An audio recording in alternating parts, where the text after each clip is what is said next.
So, attention, stand please. Attention, stand please. Stand easy. So, attention,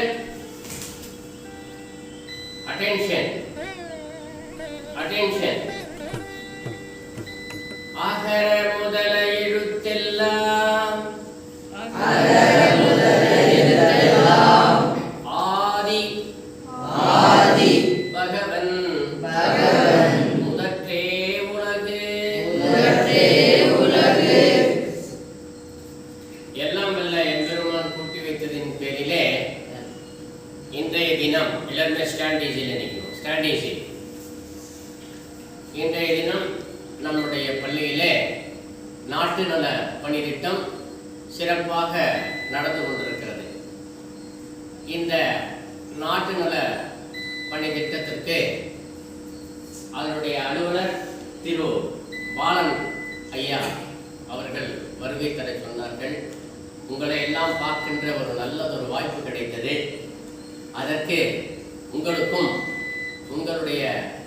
உங்களை ஈண்டெடுத்த தாய் தந்தையர்களுக்கும் நம்முடைய திட்ட அலுவலர் ஐயா அவர்களுக்கும் தலைமை ஆசிரியர் அவர்களுக்கும் என்னுடைய சுவாசகம்.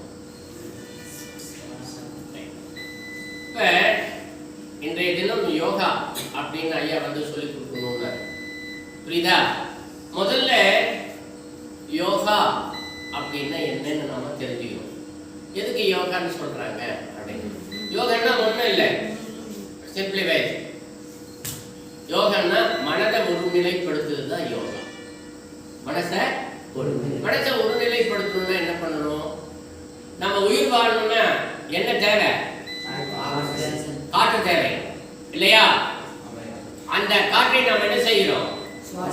சுவாசிக்கிறோம் இல்லையா? அந்த சுவாச காற்றை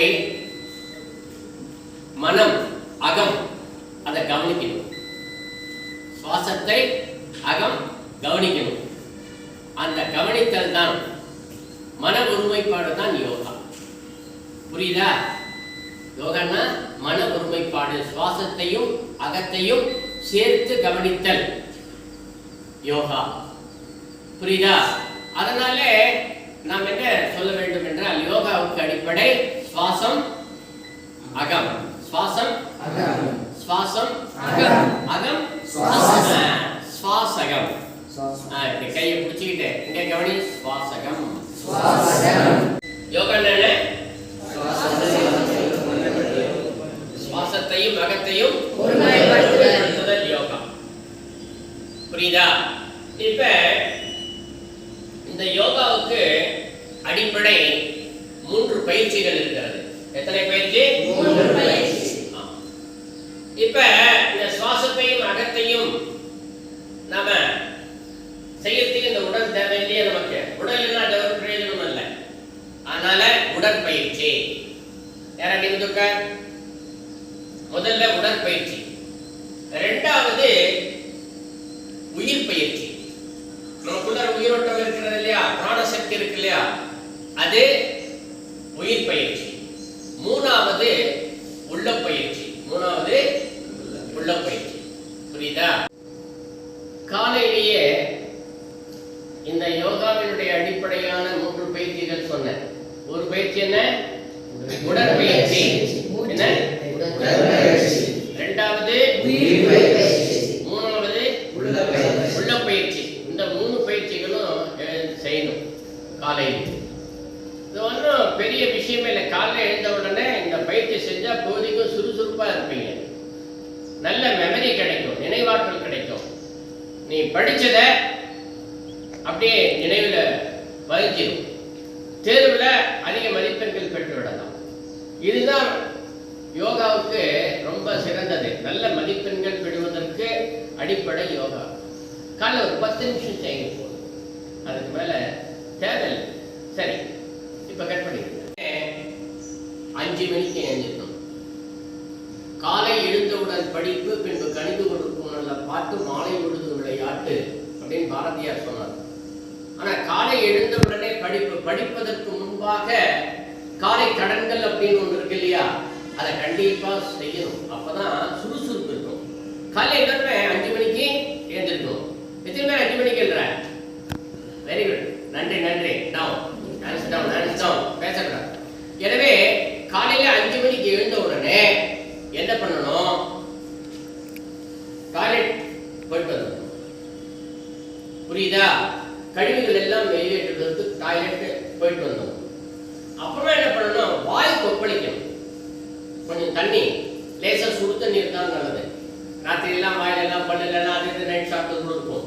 ஆனால் எப்பயுமே நைட் படுக்கும்போது ப்ரஷ் போடணும். பல்லு ஈரலாம் ஒன்றும் இருக்கக்கூடாது. அப்போதான் சொத்த பல் வராது. இருப்பினும் காலையிலே இருந்தோடனே சுடு தண்ணி கொஞ்சம் வாயில் வச்சுட்டு நல்லா கொப்பளிக்கணும். ஒரு நிமிஷம் 2 நிமிஷம் வாய் கொப்பளிக்கணும். வாய் கொப்பளிக்கும் போது நம்முடைய முகத்தில் இருக்கக்கூடிய பார்வை நரம்புகள் 14 பார்வை நரம்புகள் இருக்கு.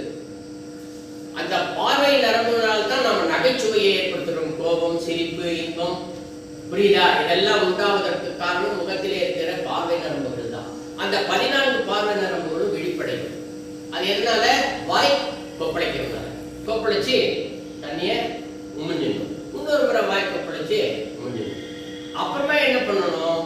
நல்ல கையை ரப் பண்ணணும். ரப் பண்ண எல்லாருமே லேசா சூடாக்கிட்டு வர இப்படி மேலே ஏற்றமா இப்படி இப்படி மேலே வர கீழிருந்து இப்படி மேலே ஒரு 3 முறை இப்படி தேய்ச்சி இந்த கையினுடைய வெப்பத்தை முகத்திலே துடைக்கும் போது அந்த முகத்தில் இருக்கிற சதைகள் எல்லாம் தேஜஸா இருக்கும், அழகா இருக்கும்.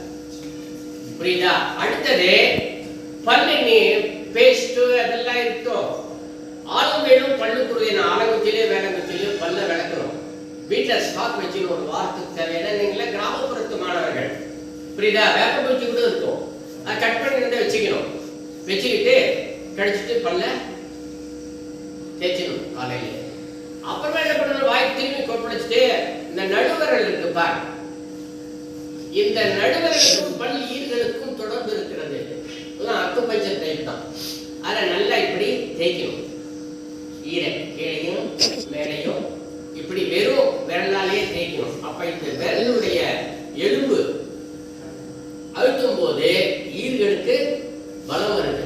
சீக்கிரமா கிளம்பாயிட மாட்டீங்க. நல்ல பல்லு ஸ்ட்ரென்த்தா இருக்கும். நல்லா சாப்பிடும். புரியுதா? அதனால அடுத்தது தண்ணி கொஞ்சம் எடுத்துட்டு கூட இப்படி தொடச்சிட்டு இது பண்ணிட்டு அப்படியே நேரா உட்கார்ந்துட்டு கொஞ்ச நேரம் நம்முடைய சுவாசத்தை கவனித்து ஃப்ரீனஸ். மூச்சு தானே முக்கியம். டயர்ல காத்திருந்ததுன்னா வண்டி ஓடும், இல்லைன்னா வண்டி ஓடுமா?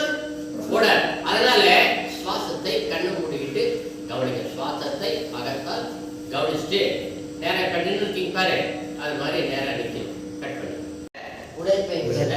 இப்ப நீங்க போடுறீங்க, அது பேர் என்ன? இதுக்கு பேர் என்ன? உடற்பயிற்சியிலே யோகாலேயே சிறந்த பயிற்சி தோப்கரணம் தான். தோப்கரணம் போடும்போது இந்த கால் விரல்களால் உட்காரணும். இந்த விரல்களால் உட்காரும்போது உடம்பு பாடி பூரா அதில் உட்காரும். உட்காரும்போது நம்முடைய உடம்புல 72,000 நாடிகளும் விழிப்படையும். அதே போல இந்த காதை இப்படி இழுத்து லேசா பிடிக்கணும் பாரு. அப்ப முகுளம், தண்டுவடம், முகுளம், சிறுமூளை, பெருமூளை, இந்த பார்வை நரம்பு எல்லாம் விழிப்படையும். Okay, sit.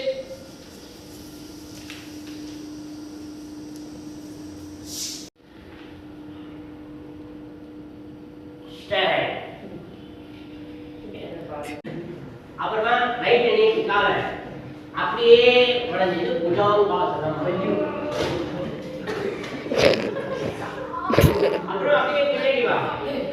அப்புறமா லெஃப்ட் ரைட் லெஃப்ட். அப்புறமே அர்த்தபாதாசனம்.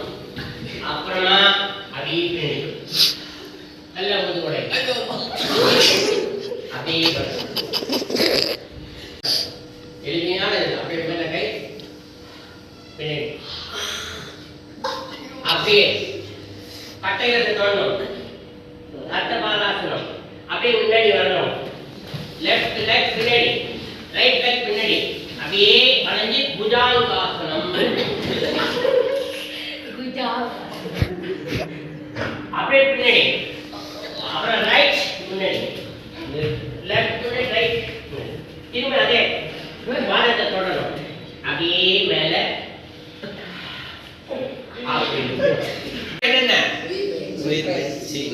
முதல்ல செஞ்சது உடற்பயிற்சி. இப்ப அடுத்தது உயிர் பயிற்சி. உயிர் பயிற்சி செய்யணும். உயிர் பயிற்சினா என்ன சார்? மூச்சு. Very good. கவனிக்கணும் இல்லையா? நேரா கண்ண முடியும். நல்ல சுவாசத்தை கவனி.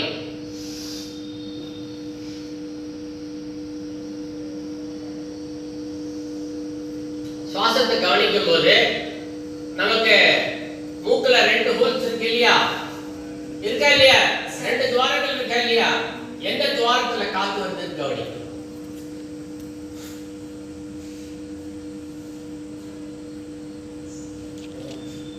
பேசக்கூடாது யாரும். எந்த துவாரத்துல காத்து வருது? இடது துவாரத்திலையா வலது துவாரத்திலையா கவனிக்கணும். அமைதியை கண்ண மூடி கவனி. அப்படியே பசங்களை எல்லாரையா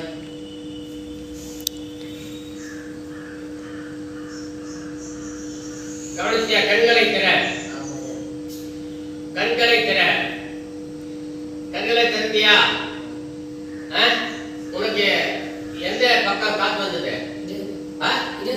இடது பக்கம். உனக்கு வலது பக்கம். உனக்கு இப்ப 2 பக்கத்துல இடது பக்கம் சில பேருக்கு, வலது பக்கம் சில பேருக்கு வந்தது இல்லையா காற்று? இதுதான் பிராணாயாமம். கவனிக்கும் போது இப்ப இடது பக்கம் வலது பக்கம் காத்து வரும். இப்ப என்ன பண்ற? இதை எல்லோருமே கரெக்டா கொஞ்ச நேரம் நுரையீரலுக்கு வேலை கொடுக்கணும். புரியுதா? இப்ப கைய இருக்கு இல்லையா?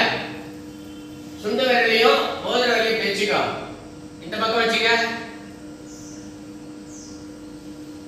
ஒரு பக்கம்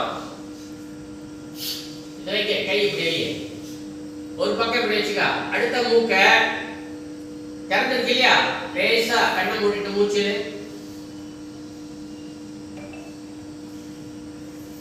இந்த 2 விரலால மூடு. நிறுத்து. கட்டை விரலை எடுத்து அந்த பக்கம் காத்த வெளியோடு. அப்புறமா திறந்துக்கிற கட்டை விரல் பிராண காற்று அப்படியே மேல ஸ்வா அப்படின்னு எழுதல. வாய் சொல்லக்கூடாது. வாயில சொல்லாம அப்படியே கட்டை விரல் மூடு. அப்படியே நிக்கணும். அப்புறமா இந்த 2 விரல் எடுத்துட்டு வெளியோட மெல்ல. கம். யாரும் சொல்லக்கூடாது. கவனிக்கணும். அது அப்பதான் வரும். காத்து அப்பதான் வரும். திரும்பி இந்த 2 விரல் தேவை எடுத்து இல்லையா? அதனால இது உள்ளற இல்ல மூடு.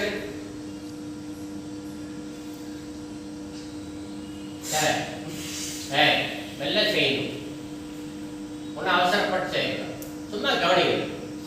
அச்சா இது ஒரு 2 முறை 3 முறை செஞ்சுட்டு கை எடுத்துட்டு நேர வச்சு தொடங்க. மணிக்கட்டு கால் முட்டியில வச்சு தொங்கணும் கை. இப்ப மூச்சை கவனி. உங்களுக்கே தெரியும். கண்ணு நல்ல கவனி. மூச்சை கவனி. ஸ்வான மூச்சை எடு. அது சும்மா 2 முறை நான் சொல்றது செஞ்சுட்டு கண்ணை மூடிட்டு சுவாசத்தை கவனிச்சு மெல்ல கவனி. அது அப்படியே போயிட்டு மூச்சை கவனிப்பார்.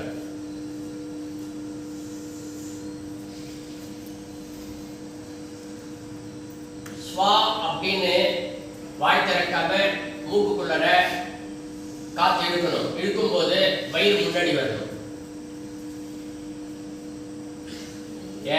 சும்மா மூச்செல்லாம் தாசி இழுக்கூடாது.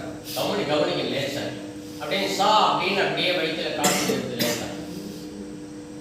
அப்புறமா கம் அப்படியே வாயில சொல்லாம மூக்கை வெளியே லேசா வயிறு உள்ள இழுத்து கம்முன்னு வெளியே விடும். பூரித்து கும்பித்து ரேசி. என்ன சொல்லியிருக்காங்க? ஆமா. உள்ளர சுவாசம் இழுக்கிறது வயிறு முன்னாடி வரணும். ஊரகம் அப்படியே நிறுத்துறது கும்பகம். ரேசகம் உள்ளர போகுது. வயிறு உள்ளர போகும்போது காற்று வெளியே வருது.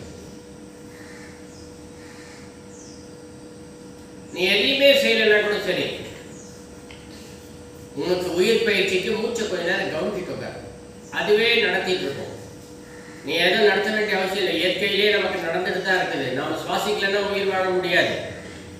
சுவாசித்தா தானே உயிர் வாழ முடியும். அதனால கொஞ்ச நேரம், இதுக்கு பேர் பிராணாயாமம் அப்படின்னு பேர். நீ அதை செய்யலைன்னா கூட உன் மூச்சை கண்ணை மூடிட்டு கவனி. எந்த மூக்கினுடைய வழியாக காத்து போது, எதிர் வழியாக மூக்கின் வழியா போய் வரக்கூடிய காற்று கவனி. உள்ளுக்கு போறக்கூடிய காற்று பூரகம் அப்படின்னு பேர். புரியுதா? அப்படியே காத்து கொஞ்ச நேரம் லேசா எதுனா கும்பகம். உள்ள பயிற்சிக்கு முதல் பாடம் என்னென்ன, இந்த உலகம் 2 எழுத்துக்களால் சுற்றி கொண்டிருக்கிறது. எத்தனை எழுத்துக்களால்? 2 எழுத்துக்களாக சுற்றி கொண்டிருக்கிறது. அது என்னென்ன எழுத்து தெரியுமா? தமிழ் எழுத்திலே உயிரெழுத்திலே முதல் 2 எழுத்து என்ன? நம்ம ஆன்னு எதுக்காக சொல்றோம்? அங்க ஒண்ணு பாக்குறோம். அது பார்க்கும்போது என்ன சொல்றோம்? ஆஹா, என்ன அழகா இருக்குதுன்னு சொல்றோம் தானே. ஆஹா அப்படின்ற 2 எழுத்து தான் இந்த உலகத்தையே சுத்த வச்சிட்டு இருக்குது. அத்தோட நம்மையும் சுத்த வச்சிட்டு இருக்குது. புரியுதா? என்ன 2 எழுத்து? இந்த 2 எழுத்து ஆ என்ன எழுத்து? புரில். ஆ நிழல். ஆ நிழல். ஆ புரில். புரியுதா? இந்த 2 எழுத்துக்கு சொந்தக்காரர்கள் 4 பேர். எத்தனை பேரு? 4 பேர். தெரியுமா யாரா 2? முதல் எழுத்து ஆ புரிலுக்கு சொந்தக்காரர்கள் 2 பேர். அவங்கதான் ஈன்ற பொழுதில் பெருதுவக்கும் தன்மகனை சான்றோன் என கேட்ட தாய் தந்தையர். அம்மா அப்பா. ஆ அம்மா அப்பா. ஆ ஆசிரியர் ஆண்டவன். அம்மா அப்பா ஆசிரியர் அருளே ஆண்டவன். ஆண்டவன் எங்கே இருக்கிறான்? அம்மா அப்பா ஆசிரியர் அருளால் தான் ஆண்டவன். இந்த 3 பேர் வடிவில் தான் ஆண்டவன் இருக்கிறான்.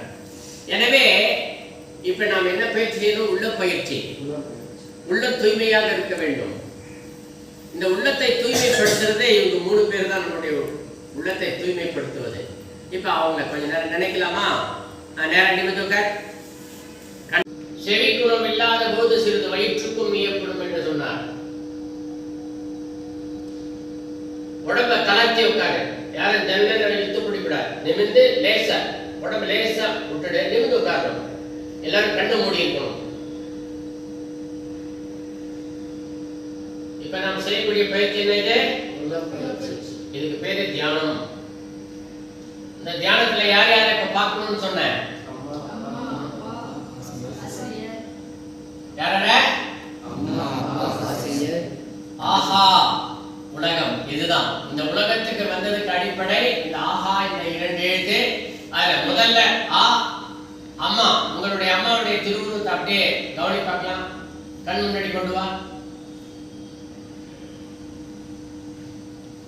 ஈன்ற போதில் பெருதுவக்கும் தன்மகனை சான்றோன் என கேட்ட தாய். திருவுருவம் அப்படியே அகக்கண்ணில் வரணும். அடுத்தது அப்பா. அப்பானுடைய திருவுருவம். அடுத்தது ஆசிரியர். உங்களுக்கு ஏதோ ஒரு விதத்துல 1ஆம் கிளாஸ் இருந்து ஒரு ஆசிரியர் இருப்பாங்க. அப்படியும் அதுக்கு மேல யாராவது ஒருத்தர் பெரிய ஒரு கருத்து சொல்லி கொடுத்திருப்பாரு. ஆசிரியர் என்பவர் எத்தனையோ விதங்கள்ல நமக்கு பாடத்தை கற்றுக் கொடுப்பவர் தான் ஆசிரியர். ஏதாவது ஒரு விதத்துல நமக்கு ஒரு பாடத்தை கற்றுக் கொடுப்பார்கள். காலங்காலமா நமக்கு வயசானவரையும் கற்றுக் கொடுத்துட்டு இருப்பாங்க. இதுவரையும் கற்றுக் கொடுத்த ஆசிரியர் யாராவது கண் முன்னாடி வருவாங்க. அம்மா அப்பா ஆசிரியர். அது போல உங்களுக்கு பிடித்த தெய்வம் இருக்கும். அந்த தெய்வத்தை நினை. இதுதான் தியானம். இதுதான் உள்ள பயிற்சி. அப்படியே கண்ணை தர. இப்ப கண்ணை திறந்தோம்னா யாரை பார்த்த? யாரை பார்த்த? கண்ணை திறந்தோம்னா யாரை பார்த்த நீ? என்னதானே பார்த்த? எனவே இன்னைக்கு யார் பாக்கியசாலி, அதிர்ஷ்டசாலி யாரு? யாரு? நான் தான். எப்படி? கண்ணை மூடிட்டு உங்க அம்மாவை நினைச்ச, அப்பாவை நினைச்ச, ஆசிரியரை நினைச்ச, ஆண்டவனை நினைச்ச. நினைச்ச உடனே என்ன? கண் திறந்து பார்த்த. இந்த 4 பேர் உருவமும் உன்னுடைய மனசுல பதிஞ்சது இல்லையா? கண்ணை மூடிட்டு இருக்கும் போது அதனுடைய அருள் மனசுல தேங்கி இருந்தது இல்லையா? கண்ணு திறந்த உடனே யாரை பார்த்த? என்ன பார்த்த? என்ன பார்த்த உடனே இந்த 4 பேருடைய ஆசீர்வாதம் எனக்கு கிடைச்சது இல்லையா? அதனால் நான் இன்னைக்கு பாக்கியசாலி உங்களால. எனவே உங்களை ஈண்டெடுத்த அம்மா அப்பா, உங்களுக்கு மேலும் மேலும் கற்றுக் கொடுக்கும் ஆசிரியர், இப்போது கற்றுக் கொடுத்துக் கொண்டிருக்கிற ஆசிரியருக்கும், நீங்க எந்த தெய்வத்தை நினைச்ச உங்க தெய்வத்துக்கும், புரியுதா? என்னுடைய சுவாசகம். என்ன சுவாசகம்? ஏன் சுவாசகம் அப்படின்னு சொல்றோம்? நம்ம சுவாசிக்கிறோம், அது அகத்தை கவனிக்கிறோம். சுவாசம் இல்லை என்றால் உயிர் வாழ முடியாது. எனவே இந்த உலகத்திலே உயிர் வாழும் என்றால் சுவாசமும் அகமும் முக்கியம். ஒரு கை சுவாசம், ஒரு கை அகம், இந்த ரெண்டும் சேர்ந்து வணக்கம் என்பது போல சுவாசகம் அப்படின்னு சொல்றோம். அந்த சுவாசத்தை கவனிக்கும். புரியுதா? அதே போல இந்த உடற்பயிற்சிக்கு, யோகாவுக்கு அடிப்படை சுவாசகம். இந்த யோகாலே நம்ம சுவாசத்தை தானே கவனிச்சோம். அகத்தா தியானம் செய்யும் போதும் சுவாசத்தை தானே கவனிச்சு தியானம் பண்ணோம். புரியுதா? எனவே யோகாவுக்கு அடிப்படை சுவாசகம். அனைவருக்கும் சுவாசகம். வேற நிமிடுங்க, மணி கேட்ட முட்டின் மலைச்சுக, கண்களை மூடு, காதல் மட்டும் சொல்றத கேட்கணும். இப்ப ஆஹா உலகம் பேச, ஆஹா உலகம் அப்படின்னு சொன்னேன். ஆஹா உலகம் என்றால் நம்முடைய உலகமே அப்பா அம்மா, அப்பா ஆசிரியர் அருளே ஆண்டவன் அப்படின்னு சொன்னேன். இதை நீங்க இப்ப இந்த 4 பேருடைய உருவத்தையும் புருவ மத்தியத்திலிருந்து கவனிச்சீங்க. புரியுதா? அதனால புருவ மத்தியத்திலிருந்து கவனிக்கும் போது நம்முடைய அகக்கண்கள் திறக்கும். எனவே அகக்கண் வழியாக இந்த 4 ஆசையையும் பெற்றீர்கள். இந்த உடம்புல தியானத்திற்கு முக்கியமாக இருப்பது 6 ஆதாரங்கள். அந்த 6 ஆதாரங்கள் தான் மூலாதாரம். என்ன மூலாதாரம்? சொல்லு. மூலாதாரம். சுவாதிஷ்டானம். மணிபூரகம். அநாகதம். விசுத்தி. ஆக்ஞை. அடுத்தது 7வது சக்கரம் வந்து பிரம்மரந்திரம். அது எங்க இருக்கணும்னு சொல்லணும். இதுதான் நாளமில்லா சுரப்பிகள் அப்படின்ட்டு இதுக்கு பேர். இந்த நாளமில்லா சுரப்பிகள் தான் இந்த உடம்பை 7 சக்கரங்கள் வழியாக இயக்கிக் கொண்டிருக்கின்றன. அதே 6 சக்கரங்கள் ரொம்ப முக்கியம்.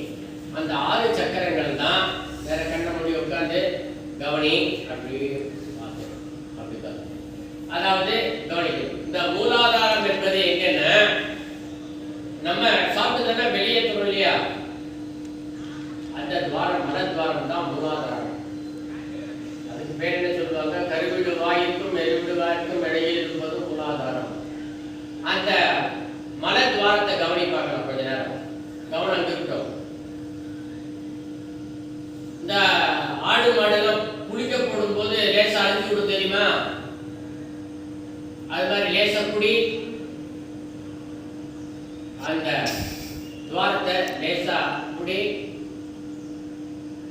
அப்படியே மெல்ல இருக்கு. இப்படி வரும்போது மூல வியாதி வராது.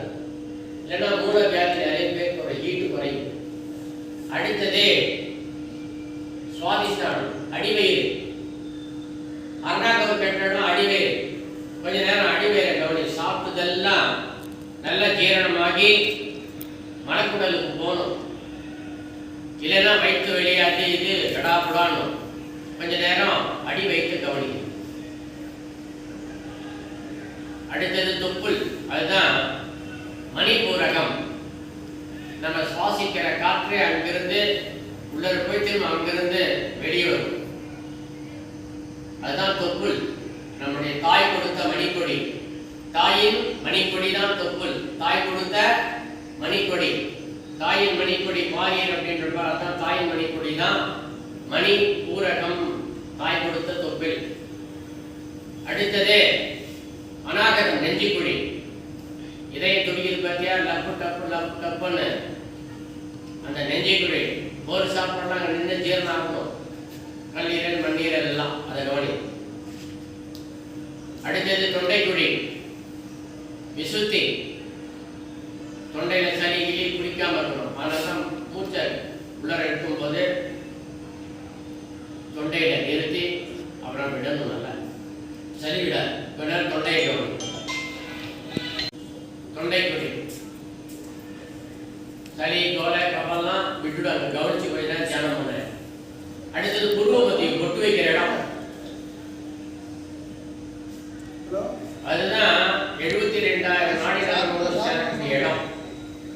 அந்த இடத்துல தான் நம்முடைய அம்மாத்தின் உருவத்தை, அப்பாத்தின் உருவத்தை, ஆசிரியர் உருவத்தை, உனக்கு பிடித்த தெய்வத்தினுடைய திருவுருவத்தை நிறுத்தி கொஞ்ச நேரம் தியானம் பண்ணும் போது அவருடைய ஆசீர்வாதம் நெற்றிக்கண்ண தெரியும். அதான் நெற்றிக்கண். அடுத்தது உச்சந்தலம். உச்சந்தலத்துல பார், குழந்தைங்க பிறந்த உடனே துடிக்கும். அந்த இடத்துல பார். நாட்டு நல பணி திட்டத்திலே கலந்து கொண்டிருக்கக்கூடிய மாணவர்களே, உங்கள் அனைவருக்கும் என்னுடைய அன்பான சுவாசகம். எனவே தினசரி நீங்க காலையிலே இந்த எளிய உடற்பயிற்சி செய்யணும். அதே போல நல்ல படிக்கணும். படிக்கும்போது மனசு புத்தகத்து மேலேயே இருக்கணும். இந்த யோகா இந்த என்னென்ன பயிற்சி? 3 யோகாவுக்கு: உடற்பயிற்சி, உயிர் பயிற்சி, உள்ள பயிற்சி. நன்றி நன்றி. இந்த 3 பயிற்சியும் ஒரு 10 நிமிஷம் செஞ்சுட்டு நீங்க உங்களுடைய படிப்பை தொடர வேண்டும். அன்னன்னைக்கு என்ன சொல்லி கொடுத்துருக்கிறாங்க, என்னென்ன பாடத்திட்டங்கள் ஆசிரியர் சொல்லி கொடுத்துருக்கிறாரோ அன்னன்னைக்கு முடிச்சிருங்க. அப்புறம் முடிச்சுட்டு படிச்சுட்டு முடிச்ச உடனே கண்ண முடிச்சு கொஞ்ச நேரம் என்ன படிச்சோன்னு கவனிச்சு பார்க்கணும். அப்பதான் நினைவாற்றல் பெறும். படிச்ச உடனே தப்பாக்கப்படக்கூடாது. இப்ப செல்போன் அடிக்கடி பார்த்துட்டே இருக்கிறீங்க, டிவி அடிக்கடி பார்த்துட்டே இருக்க, ஆனால் நினைவாற்றல் குறைகிறது. ஏன்னா இந்த வயசுல நீங்க நினைவாற்றலை பெருக்கிக் கொள்ள வேண்டும். அன்றாட பாடத்திட்டங்கள் ஆசிரியர்கள் என்ன சொல்லிக் கொடுக்கிறார்கள் தினசரி, அந்த பாடத்திட்டங்களை அன்றன்றே முடித்து விட வேண்டும். அதை நினைவிலே வைத்துக் கொள்ள வேண்டும். அதிக மதிப்பெண் பெற வேண்டும். நல்ல பணியிலே உட்கார வேண்டும். அதற்கு என்னுடைய வாழ்த்துக்கள். அனைவருக்கும் சுவாசகம்.